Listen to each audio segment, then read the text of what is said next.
Islami nëpërmjet haditheve 3. Bamirësia, vlera e së mirës, buron nga të qenit ndjenjë, mendim dhe aktiviteti dobishëm për individët apo shoqërinë. I dërguari i Allahut, i cili me fjalët e Ibn Abbasit në mirësi ishte më bujar se era e dërguar për dobinë e njerëzve, në një hadith që i atribohet atij ka thënë: më i miri i njerëzve është më i dobishmi për ta.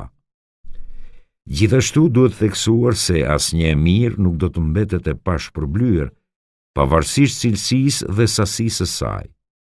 Kështu kur dikush erdhi tek pejgamberi, paqja qoftë mbi të, dhe 3 herë rreshte pyeti: o i dërguar i Allahut, ç'është ajo gjë që nuk lejohet të mos i jepet të kursehet? I dërguari i Allahut, paqja qoftë mbi të, pasi tha respektivisht uji dhe kripa, të tretën herë u përgjigj: çdo të mirë që mund të bësh. Edhe Allahu i madhërisëm shpall se kush ka bërë mirë qoftë edhe sa grinca, do të shpërblehet për ta. Hadithet e sipërpërmendura që vënë në dukje cilësitë e ndryshme të besimtarëve, theksojnë virtytet dhe vlerat njerëzore që nuk janë të kufizuara në kohë dhe hapësirë. Prandaj e mira dhe e keqja janë nocione që bartin kuptim, vlerë apo kotësi bashkë me njeriun. Në një hadith që transmetohet përmes Enes ibn Malikut, i dërguari i Allahut, duke marrë parasysh raportet e tyre me të mirën dhe të keqen, i ka klasifikuar njerëzit si vijon. Ka të tillë njerëz që thua se janë çelësat e së mirës e drynjtë e së keqes. Dhe disa të tjerë thua se janë çelësat e së keqes dhe drynjtë e së mirës. Lum për ata që Allahu i madhërisëm u ka dhënë në duar çelësat e së mirës, dhe mjerë për ata që Allahu u ka dhënë në duar çelësat e së keqes. Ky hadith është transmetuar si më poshtë nga sahabi i fundit që ka vdekur në Medinë, Sehel ibn Sadi. Pa dyshim që prej kësaj të mire ka thesare të tëra. Këto të fundit kanë çelësat e tyre. Lum për ata robër që Allahu i ka bërë çelësat të së mirës dhe drynjtë të së keqes. Mjerë për ata robër që Allahu i ka bërë drynjtë të së mirës dhe çelësat e të keqes. Çfarë kuptim plot është fakti që edhe Enesi edhe Sehli, për shkak se u kanë rezistuar presioneve ndaj tyre për të sharë Ehl ibn Bejtin, janë prangosur e burgosur nga guvernatori Emewit Haxhax Tirani, dhe duke ju prerë komunikimin me njerëzit, u zhvon kësaj dryni 2 dyrëve të rëndësishme të së mirës. Pejgamberi, paqja qoftë mbi të, i cili siç u pa tërsinë e vlerave në ndritën e urtësisë hyjnore, në kuadrin më të përgjithshëm e ka shprehur me konceptin e së mirës, edhe në cilësimin e jetës fetare e morale të besimtarit vërtet, konceptin e së mirës e ka përdorur si referencën më themelore. Prandaj, hajri për besimtarin është thuajse domosdoshmëri ekzistenciale. Kështu i dërguari i Allahut, paqja qoftë mbi të, ka thënë: betohem në Allahun, se nëse betohem për diçka dhe më pas shoh më të dobishme të kundërtën e asaj për çka jam betuar, patjetër që do të bëj veprimin më të dobishëm dhe do të lirohem nga betimi me kompensim. Gjithashtu ka thënë: nuk është gënjeshtar ai që thot fjalë të mira për t'i pajtuar njerëzit, që nxjerr në pa anët e mira të asaj çka ka ndodhur dhe si përfundim arrin që t'i pajtojë njerëzit. Sado që nocionet e së mirës dhe të së keqes në hadithe dhe në kulturën islame kanë dalë në pa kryesisht përmes dimensionit të tyre moral, i hasim edhe si problem filozofik të diskutuar lidhur me ekzistencën dhe burimin e tyre në gjithësi. Në këtë rrafsh, mendimtarët musliman të mirën, hajër, në kuptimin më të gjerë të saj, e kanë cilësuar si ekzistencë, të qenë, kurse të keqen si mos ekzistencë, të paqen. Ashtu si e mira, edhe e keqja, në rrafsh universal varet nga caktimi i Allahut. Por, përkundër të mirës absolute, e keqja absolute nuk ekziston. S'ka dyshim se e mira vjen prej Allahut dhe ajo që vjen nga Allahu është absolutisht e mirë.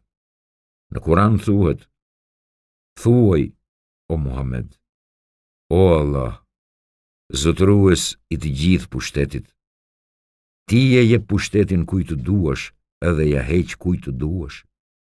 Ti lartëson këtë duash dhe poshtron këtë duash. Çdo e mirë është në dorën tënde. Ti je vërtet i plot fuqishëm për çdo gjë."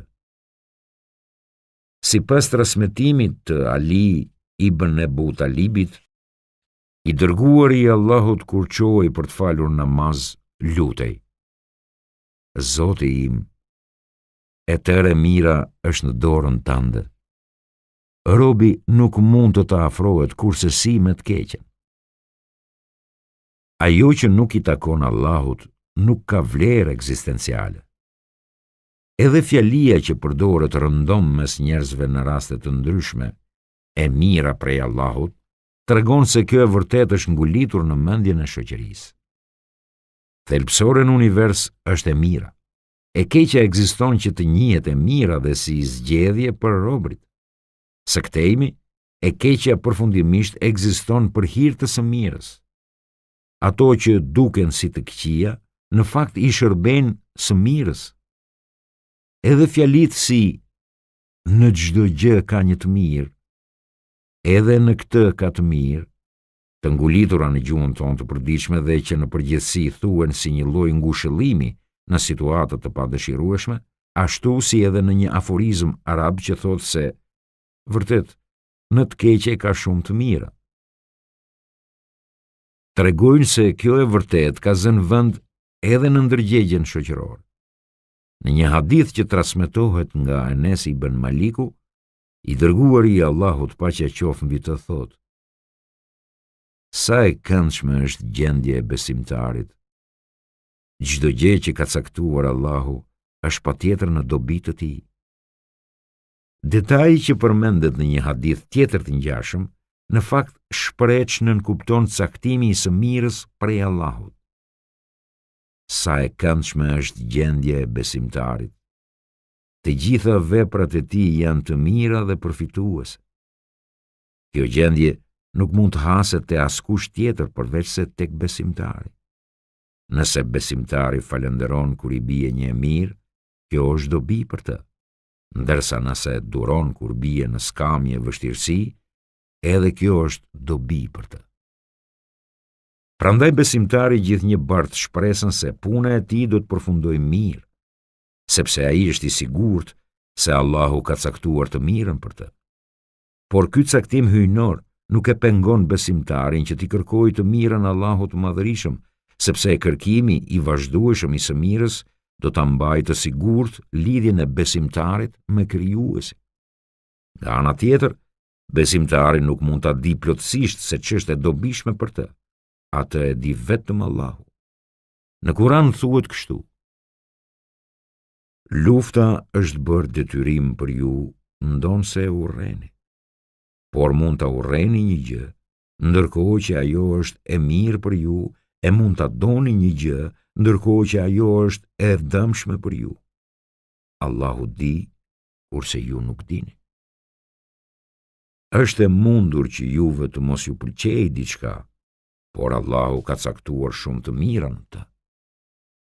Kjo e vërtet që është një nga elementet më themelore të besimit islam, e detyron besimtarin që gjithnjë të kërkojë të mirën prej Allahut.